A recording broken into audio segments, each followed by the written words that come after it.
বিগত সরকারের আমলে নামে বেনামে প্রভাবশালীরা কত ঋণ আত্মসাৎ করেছে তার হিসাব হচ্ছে।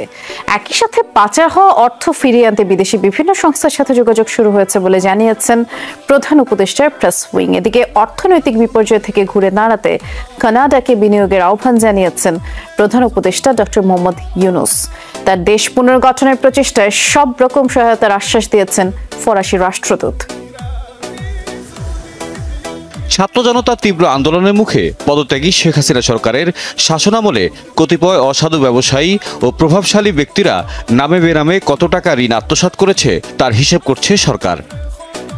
বুধবার প্রধান উপদেষ্টার প্রেস উইং থেকে পাঠানো সংবাদ বিজ্ঞপ্তিতে জানানো হয়, কিছু অসাধু ব্যবসায়ী ও প্রভাবশালী ব্যক্তিরা সাম্প্রতিক বছরগুলোতে ব্যাংকিং খাতে ব্যাপক দুর্নীতি ও প্রতারণার মাধ্যমে নামে বেনামে বিপুল পরিমাণের অর্থ আত্মসাৎ করেছেন এবং তা বিদেশে পাচার করেছেন।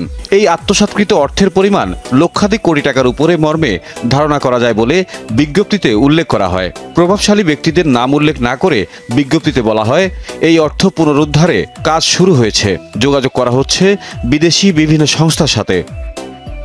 এদিকে বুধবার কয়েকটি দেশের হাই কমিশনার, রাষ্ট্রদূত ও জাতিসংঘ প্রতিনিধি সাক্ষাৎ করেন প্রধান উপদেষ্টা ডক্টর মোহাম্মদ ইউনূসের সঙ্গে।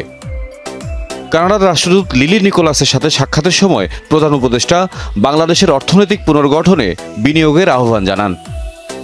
রাষ্ট্রীয় অতিথি ভবন যমুনায় ডক্টর ইউনূসের সাথে সৌজন্য সাক্ষাৎ করেন Malaysian high commissioner Hasnah Mohamed Hashim. বাংলাদেশকে আসিয়ান সদস্য হতে মালয়েশিয়ার সমর্থন চান প্রধান উপদেষ্টা। কুয়ালালামপুরে আসিয়ানের পরবর্তী চেয়ার হতে যাচ্ছে এবং তিনি সদস্যপদ বিষয়ে তাঁর সরকারের কাছে বার্তা পৌঁছাবেন বলে জানান হাই কমিশনার। এরপর প্রধান উপদেষ্টার সঙ্গে সাক্ষাৎ করেন ফ্রান্সের রাষ্ট্রদূত মেরি মাসুদ পাই। তিনি জানান, বাংলাদেশের অন্তর্বর্তী সরকারের সাথে কাজ করবে ফ্রান্স। ফরাসি প্রেসিডেন্ট ইমানুয়েল ম্যাক্রো প্রধান উপদেষ্টাকে সুবিধাজনক সময়ে ফ্রান্স সফরের আমন্ত্রণ জানিয়েছেন বলে জানান রাষ্ট্রদূত। পরে প্রধান উপদেষ্টা ডক্টর মোহাম্মদ ইউনূসের সাথে ইউএনডিপির একটি প্রতিনিধি দল সাক্ষাৎ করেন। এ সময় অন্তর্বর্তী সরকারের বিভিন্ন কার্যক্রম ও চলমান পরিস্থিতি নিয়ে আলোচনা হয়। তাহিদ মিথুন, যমুনা নিউজ, ঢাকা।